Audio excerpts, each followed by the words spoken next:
ऐसे फंसे कि मातु पितुभ्रात परिवार अपना लिया, मातु पितुभ्रात परिवार अपना लिया, मोह के जाल में फांस धोखा दिया। कुछ मरे, कुछ गड़े, कुछ जले और कुछ को बहाना पड़ा। देखा दुनिया का झूठा झमेला तो मन को हटाना पड़ा। हम जिसे अपना मान के बैठे, मेरा पुत्र है, पत्नी है, परिवार है, पर अंत तो गत्वा ये कोई हमारे नहीं है। एक बार एक बड़ा धन संपन्न सेठ था। ईश्वर की कृपा से धन, पुत्र, परिवार, पत्नी, धन दौलत, हाथी, घोड़े, गाय, सब कुछ उसके भरा पड़ा था। पर कभी कभी व्यक्ति जब सब कुछ पा जाता है तो मद से अंधा हो जाता है, मदांध हो जाता है, अर्थात अहंकार से ओतप्रोत हो जाता है। उस सेठ के पास एक महात्मा जी गए। महात्मा जी ने राम राम किया, पर सेठ कभी राम राम भी नहीं करता था। महात्मा ने कहा, रे सेठ, भगवान का नाम लेने में क्या आपत्ति है? सेठ कहता है, महाराज जी, मैं देखता हूं कि लोग भगवान के पास जाते हैं, पूजा अर्चना वंदना करते हैं, बदले में कुछ न कुछ उनसे मांगते हैं। अब मुझे तो किसी वस्तु की आवश्यकता ही नहीं है, क्योंकि मेरे पास तो सब कुछ है, पत्नी है, पुत्र है, परिवार है, धन है। फिर मैं किस लिए भगवान का नाम जाप करूं, मंदिर जाऊं? महात्मा ने कहा, लगता है इस सेठ को कुछ सिखाना पड़ेगा। महात्मा ने कहा, सेठ जी ये बताओ, तुम्हारे पास क्या है, तुम्हारा क्या है? सेठ ने कहा, धन है, पत्नी, परिवार, सब कुछ मेरा है। महात्मा ने कहा, अरे सेठ, ये तुम्हारा भ्रम है। बोले, कैसा? महात्मा ने कहा, धनानि भूमौ पशवस्य गोष्ठे।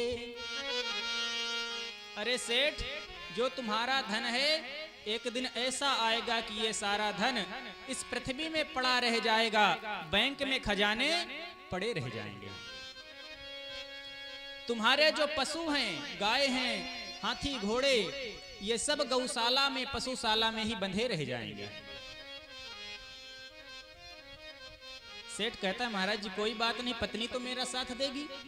अरे मैं उसे बहुत प्रेम करता हूं, जब से विवाह के बाद से आई है, कभी हमसे कोई झगड़ा नहीं हुआ।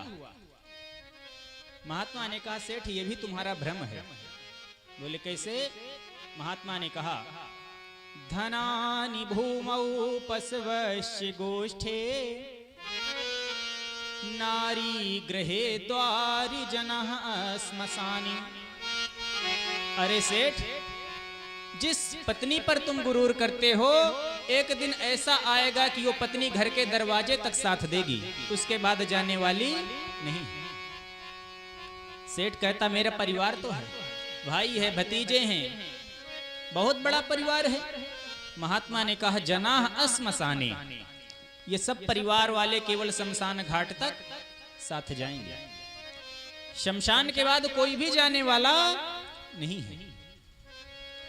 सेठ कहता है, कोई बात नहीं महात्मा जी, फिर भी मेरा ये जो शरीर है, सुंदर काया है, मैं रोज इत्र फुलेल लगाता हूं, रोज इसको सजाता संवारता हूं, ये तो मेरी है। महात्मा ने कहा, अभी भी तुम्हारा भ्रम है। बोले, क्यों? महात्मा ने कहा, देहश्चितायाम परलोक मार्गे, जिस समय इस देह को चिता के ऊपर रख दिया जाएगा, उसी चिता में ये जो तुम्हारा 3.5 हाथ का शरीर है, जल करके राख हो जाएगा और 4 मुट्ठी राख में बदल जाएगा। अब सेठ की आंखें खुली कि महाराज फिर मेरा क्या है?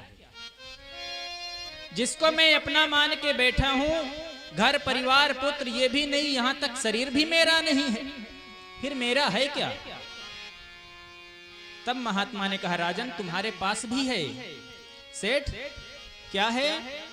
देहश्चितायाम परलोक मार्गे, धर्मानुगो गच्छति जीव एकः। इस जीव के साथ सिर्फ उसके द्वारा किया हुआ धर्म और अधर्म ही साथ में जाता है।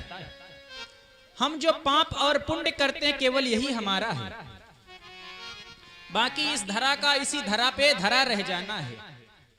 जो हमें धरा पे मिला इसी धरा पे ही धरा रह जाएगा। पर जो हम अच्छा कार्य करते हैं, धर्म का कार्य करते हैं, या अधर्म का, अन्याय का, पाप का कार्य करते हैं, बस वही यहां पे रह जाता है। यदि हम धर्म का कार्य करते हैं तो हमारा यश बढ़ता है, कीर्ति बढ़ती है, लोग आदर के साथ नाम लेते हैं। समाज के लिए अच्छा कार्य करते हैं तो, क्योंकि व्यक्ति इस धराधाम से भले यहां से चला जाए पर उसके द्वारा किए हुए कार्य उसके जाने के बाद भी याद किए जाते हैं। भगवान रामकृष्ण कब के चले गए, पर आज उनकी कहानी, उनकी कथाओं को हम क्यों गा रहे हैं? क्योंकि उन्होंने ऐसा कुछ कार्य किया है, अच्छा काम किया है। याद दोनों तरह के व्यक्ति किए जाते हैं, चाहे अच्छा हो या बुरा हो। राम को भी हम याद करते हैं और रावण को भी याद करते हैं, पर दोनों को याद करने में फर्क होता है। एक को हम आदर के साथ में पूजते हैं भगवान राम को, और रावण का हम पुतला जलाते हैं। तो कुछ ऐसा करें हम जिससे लोग हमारे जाने के बाद आदर के साथ याद करें। कीर्तिर यस्य सजीवती, जिस व्यक्ति की कीर्ति विख्यात हो जाती वो व्यक्ति कभी मरता नहीं है।